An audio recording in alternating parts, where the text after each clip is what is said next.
The desperate signal. The morning started like any other on the peaceful world of Zilara Prime. 3 suns painted the crystal cities in warm golden light, while citizens went about their daily lives, completely unaware that their entire civilization would change forever before the day ended. Elder Kess stood on the highest balcony of the central spire, watching the morning traffic of floating vehicles move between the towering structures like gentle streams of light. The Zilani had known peace for over 3 centuries, their technology focused on healing, art, and exploration rather than warfare. They had long forgotten the need for weapons or armies. That peaceful morning shattered when the sky erupted in fire and darkness. Massive ships appeared without warning, their hulls black as the void between stars and bristling with weapons that spoke of nothing but destruction. The Vorthan Empire had found them, and Elder Kess felt his heart sink as he recognized the brutal reputation that preceded these conquerors. The Vorthans were known across the galaxy as merciless beings who consumed entire civilizations, stripping worlds of resources and enslaving populations before moving on to their next target. The first bombardment turned the crystal spires into falling rain of shattered beauty. Elder Kess watched in horror as centuries of Zilani achievement crumbled under the relentless assault. The Vorthan ships moved with practiced efficiency, their targeting systems seeking out power plants, communication centers, and defensive installations that the Zilani barely possessed. Citizens ran through the streets in panic while emergency broadcasts filled the air with desperate instructions that everyone knew would not be enough. Elder Kess made his way through collapsing corridors to the emergency communication center deep beneath the central spire. The facility was designed for planetary communications, but he knew it possessed the power to send signals across the galaxy. As explosions shook dust from the ceiling and the lights flickered with each impact above, he activated the most powerful transmitter the Zilani possessed. His aged hands trembled as he began recording what might be his people's final message to the universe. The signal that went out into space carried the weight of desperation and the fading hope of an entire species. Elder Kess spoke in the ancient formal language of his people, knowing that any civilization capable of receiving the broadcast might also possess the knowledge to translate it. He described the beautiful world of Zilara Prime, the peaceful nature of his people, and the horror that had descended upon them without warning or provocation. His voice cracked as he detailed the overwhelming force of the Vorthan assault and his people's complete inability to defend themselves against such military might. Far across the galaxy, at the edge of human space, Deep Space Station Omega-7 maintained its lonely vigil among the stars. Captain Sarah Chen had been monitoring deep space communications for over a decade, listening for any signs of intelligent life beyond the small collection of worlds that humanity called home. The work was often tedious, filled with cosmic background radiation and the occasional signal from human colonies, but Chen never lost her fascination with the possibility of first contact with an alien civilization. When the alien distress signal reached Omega-7, it cut through the normal chatter of space like a knife through silence. Chen sat up straight in her chair as the communication equipment registered patterns that were clearly artificial, clearly intelligent, and clearly not human in origin. The signal repeated every few minutes, growing weaker with each transmission as if the power source was failing or being destroyed. Chen immediately began recording and began the first attempts at analysis, while sending priority alerts to Earth Command.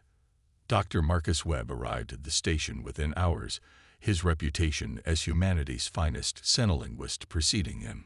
Webb had spent his entire career preparing for this moment, developing translation protocols and studying the mathematical foundations that might underlie any intelligent communication system. As he worked with Chen to analyze the alien broadcast, his excitement was tempered by the obvious urgency in the signal's tone, and the way its strength continued to diminish with each repetition. The breakthrough came after 18 hours of continuous work. Webb's translation program identified mathematical constants and scientific principles that formed the foundation of the alien language. Once those connections were established, the grammar and vocabulary began to fall into place like pieces of a vast puzzle. When the first clear translations appeared on the screen, both Chen and Webb felt the weight of the universe settling on their shoulders. The message was a plea for help from a species calling themselves the Zilani. Their world was under attack by something called the Vorthan Empire, and they were completely defenseless against the assault. Elder Kess's voice, now translated into clear English, spoke of beautiful cities being destroyed, peaceful citizens being slaughtered, and a civilization facing complete extinction. The broadcast included coordinates to their star system and a desperate hope that someone, somewhere in the galaxy, might hear their call and offer assistance. Chen immediately transmitted the full translation to Earth Command, while Webb continued refining the translation to ensure accuracy. Within hours, the message had reached the highest levels of human government and military command. Emergency sessions were called as leaders debated humanity's response to the first confirmed contact with alien intelligence. Some argued for caution, pointing out that humans knew nothing about galactic politics or the true nature of either the Zilani or their attackers. Others insisted that the message was too obviously genuine and desperate to ignore. Admiral Rosa Torres had built her career on making difficult decisions quickly and standing by the consequences. When the debate reached her office, she listened to the arguments for careful observation and gradual response, then dismissed them with a single statement that would echo through human history. She declared that if humanity's first contact with alien intelligence was to ignore a desperate plea for help, then humanity did not deserve to reach the stars at all.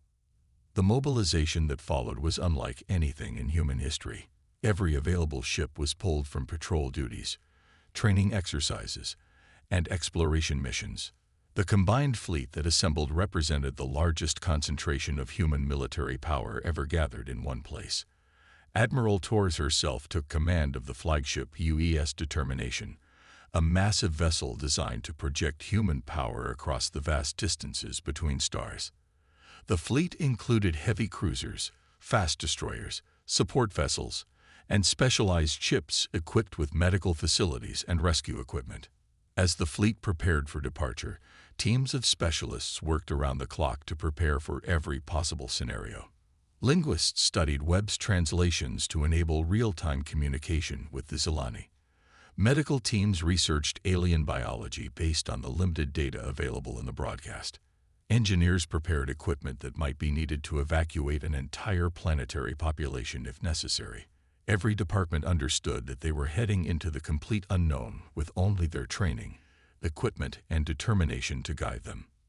The launch sequence began with the Determination leading a formation of 63 ships out of Earth's solar system. As they entered hyperspace and began the journey toward the coordinates provided in the Zilani distress call, Admiral Torres addressed the combined crews of the entire fleet.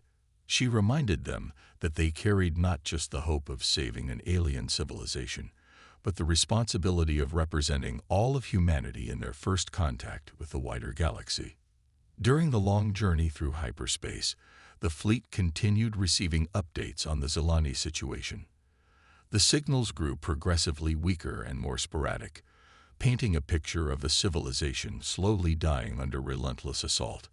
Dr. Webb worked with Zilani linguists through the communications link to expand the translation database, learning more about Zilani culture and the nature of their attackers.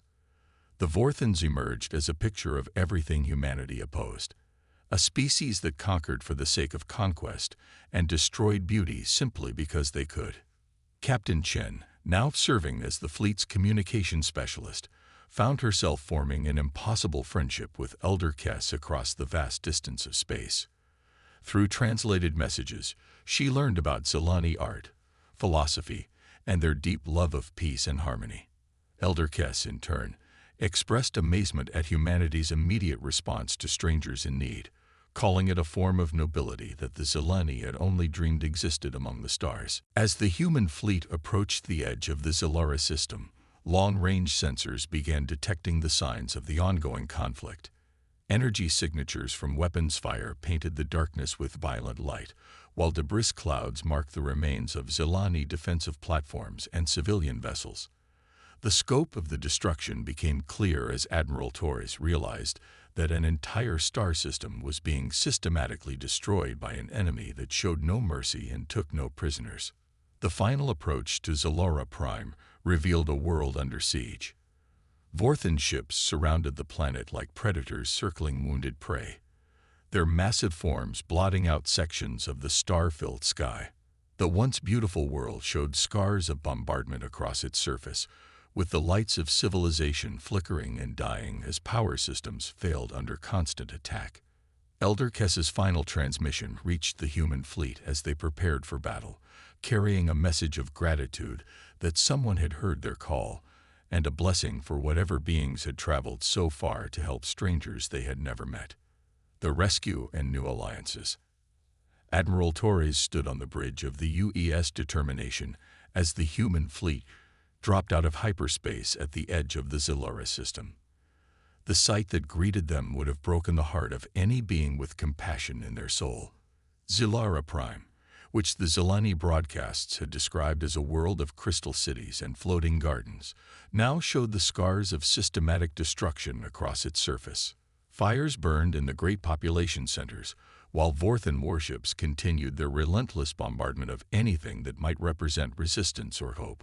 The Vorthan Empire fleet was massive, nearly 3 times the size of the human rescue force. Their ships were built like instruments of terror, all sharp angles and weapon emplacements designed to intimidate as much as destroy. These were not explorers or even traditional conquerors, but rather a force dedicated to complete annihilation of everything that made a civilization worth preserving. Admiral Torres counted over 150 enemy vessels arranged in methodical bombardment formations around the dying world. Captain Chen opened communication channels as the human fleet began its approach, broadcasting on all frequencies in both human languages and the translated Zilani speech patterns that Dr. Webb had perfected. The message was simple and direct, cutting through the static of battle and the screams of a dying world. She announced that the human fleet had arrived in response to the Zilani distress call and demanded that the Vorthan forces cease their attack immediately and withdraw from the system. The Vorthan response came in the form of energy weapons fired that lit up space between the fleets. Their ships moved with predatory grace as they shifted from planetary bombardment to fleet engagement, clearly confident that their superior numbers would make quick work of the human newcomers. The lead Vorthan vessel transmitted a brief message in broken Zilani, declaring that the humans had arrived just in time to join the Zilani in death, and that their ships would make fine additions to the debris field. Admiral Torres had spent her entire career preparing for this moment, though she had always imagined it would be against human enemies rather than alien conquerors.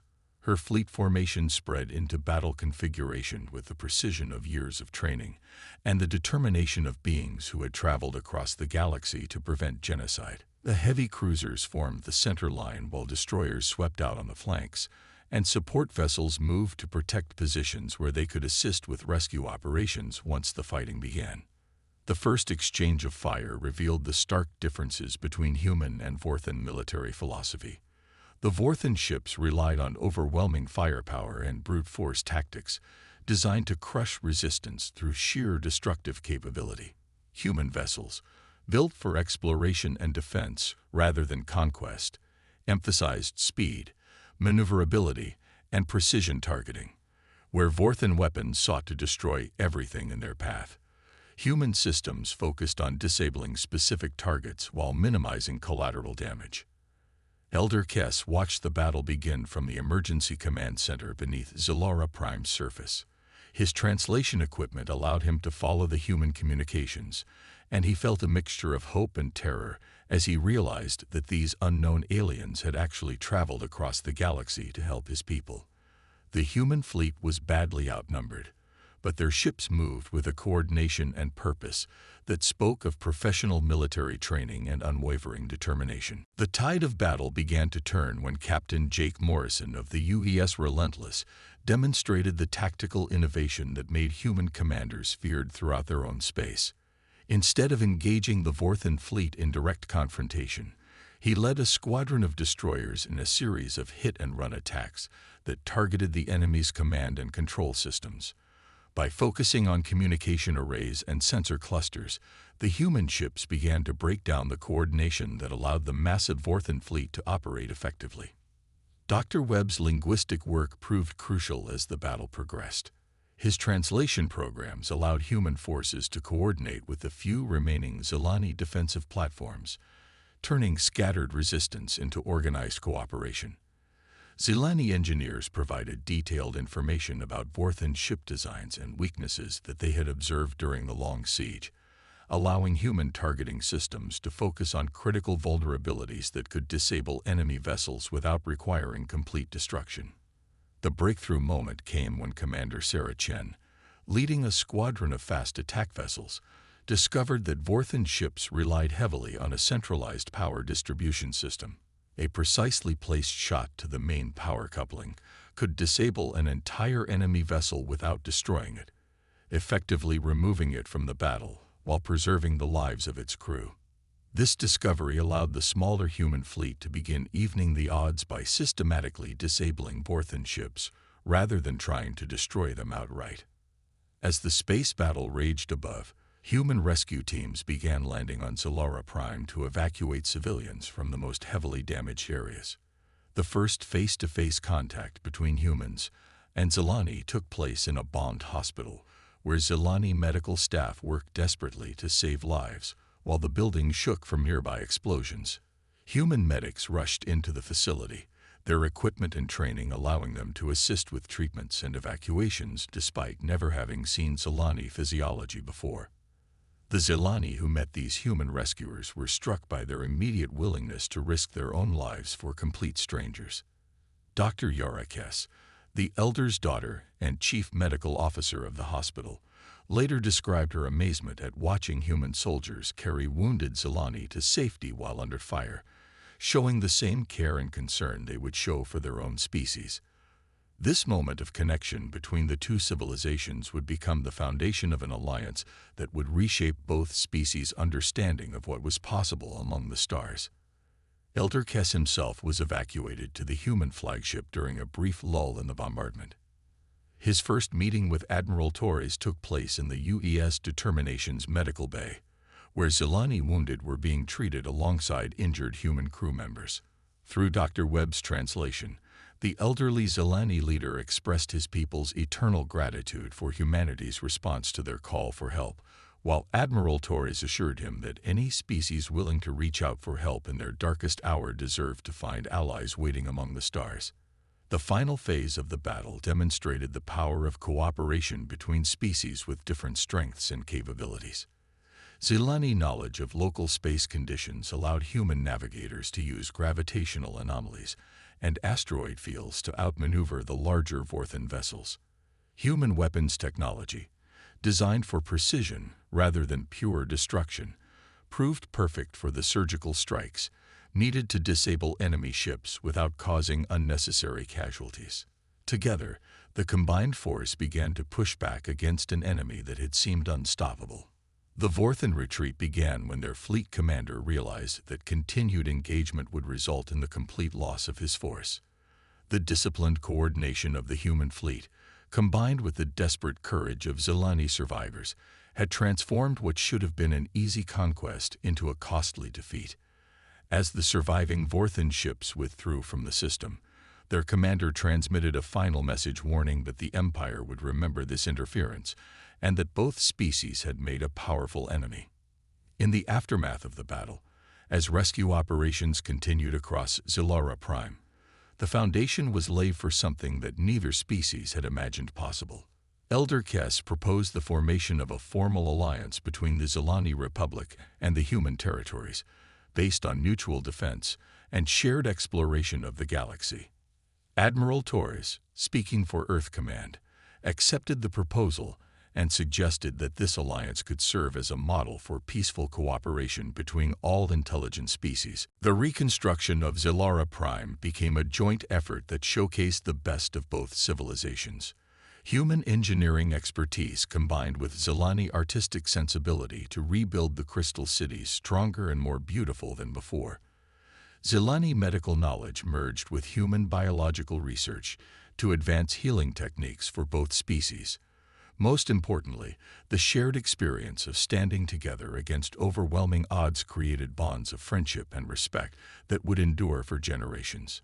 Captain Chen remained on Zilara Prime as the first human ambassador, working with Elder Kess to establish communication protocols and cultural exchange programs. Dr. Webb founded the Galactic Linguistics Institute, dedicated to facilitating communication between all intelligent species that might be encountered in future exploration. Commander Morrison was promoted to admiral and given command of the new Joint Fleet, a combined force of human and Zilani vessels dedicated to defending both worlds and exploring the galaxy together. The story of humanity's response to the Zilani distress call spread throughout both civilizations, becoming a foundational myth about the power of compassion and the importance of standing up for those who cannot defend themselves. Children of both species grew up hearing about the day when strangers became friends across the vast distances of space, and when two civilizations learned that the galaxy was big enough for cooperation rather than conquest. Years later, as the Human-Zilani Alliance expanded to include other peaceful species and established a new model for galactic civilization, historians would mark the moment when Elder Kess sent his desperate signal into the void as the beginning of a new age. It was the moment when the galaxy learned that among all the species reaching for the stars, humanity brought something special: the absolute refusal to let evil triumph when good beings called for help. The final transmission from Zilara Prime to Earth carried a message of hope that resonated throughout human space. Elder Kess, speaking for all his people, declared that while the Zilani had called out in their darkest hour expecting to die alone, they had instead found something they never knew existed: a species that would cross the galaxy to help strangers, not for conquest or gain, but simply because it was the right thing to do. In response, humanity had gained not just allies among the stars, but the knowledge that their greatest strength lay not in their weapons or their ships, but in their unwavering commitment to stand with the innocent against the darkness.